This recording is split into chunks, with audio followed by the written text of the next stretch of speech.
Sino may suon? Amen. Kung ang iba, isgot isa sa duha ka kahoy. Sa tanaman sa idi na ay duha ka kahoy.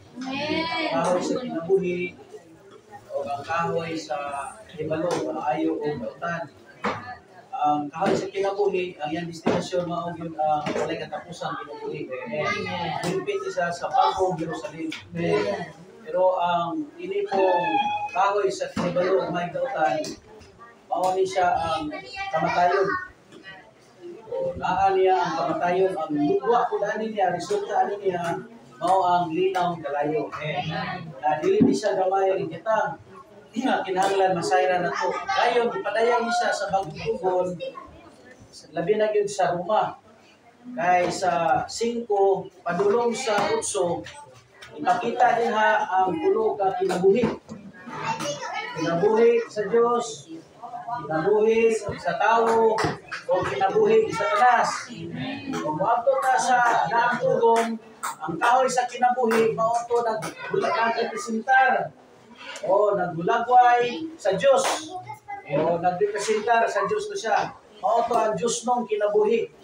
Walay katapusan kinabuhi, dili mausab ang kinabuhi, dili tinukod na kinabuhi, dayon walay katapusan na kinabuhi.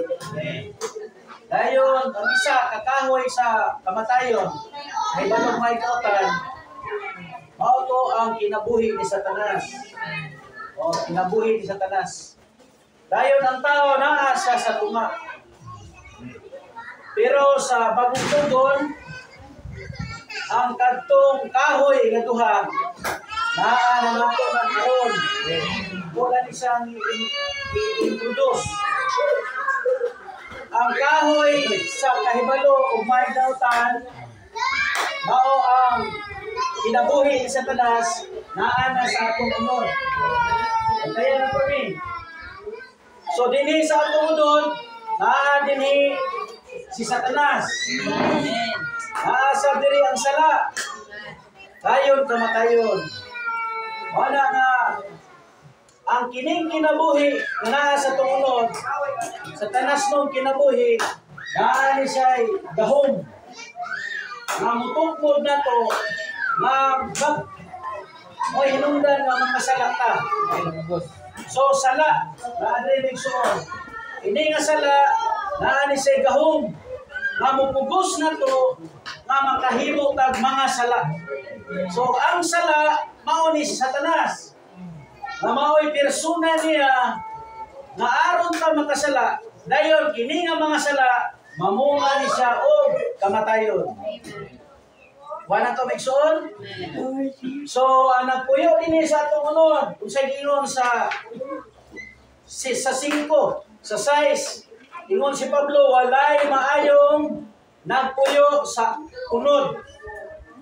Kaya usa tayo Roma 8:2, kay ang salabutan ipatumong sa unod kamatayon.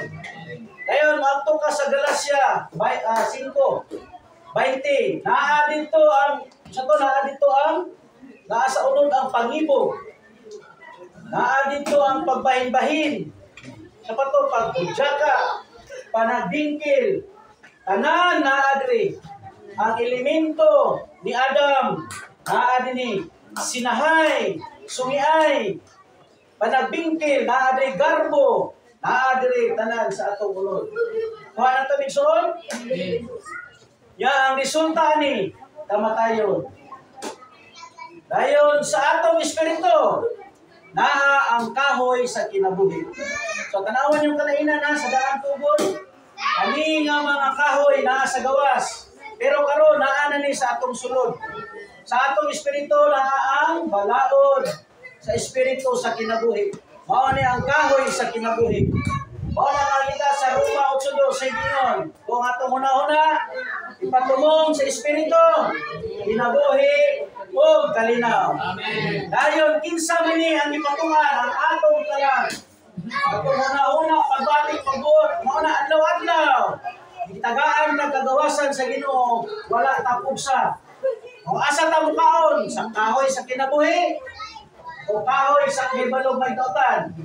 Kung mukaon ta sa kahoy sa kinabuhi, ubasa ta, muampo, muapil sa tigom, usay ato matando, madawat, sangkap sa kinabuhi. Nga mao'y mag-afford na magluwas ng tuadlaw. Kuha na ito bigsoon, pero ang atong kalag, sabi kalag, ang huna-huna, pagbati, pagbuot, masintro sa unod. Sa resulta, kamatayon. Kung saan din kamatayon, ang naging nakaganahan sa Ginoo, kinakaganahan sa mga igsoon, kinakaganahan ani, di nakaganahan sa buhat sa Ginoo, di na kami hugma sa Ginoo. Wala na kay pagtagad sa mga panagatigong. Mao na siya ang kamatayon igsoon. Pero labi ka mo kaon sa kahoy sa kinabuhi. Sa resulta nitoon, maglabi ka magtinguha sa Ginoo. Maglabi ka mapapuno sa Ginoo. Maglabi ka magtinguha sa kinabuhi. Sa ituloan na ni Brad, sa Cebu, working sense. Choose life. Sa to, pilia ang kinabuhi. Kaya ang araw ng imong kaliwat, mabuhi. Wala to, Pigsoy? So, adlaw-adlaw, oportunidad na to, mamupili ta sa kinabuhi. So, ganito, ako ang kamputron, mapulong sa Ginoo, Roma 8:2. Hatundungan ng isong. Roma 8:2. Ay ang salabutan, ipatumong sa unod, kamatayon, apan, ang salabutan, ipatumong sa Espiritu, kinabuhi o kalinaw. Praise the Lord. So, naana sa tuang pagkatao, ang tulo at nagtrianggulo sa daang tugon. Kahoy sa kahibalo, sa isang magyod, kahoy sa kinabuhi, dahil kita na sa tunga. Dayon kita, taga-kagawa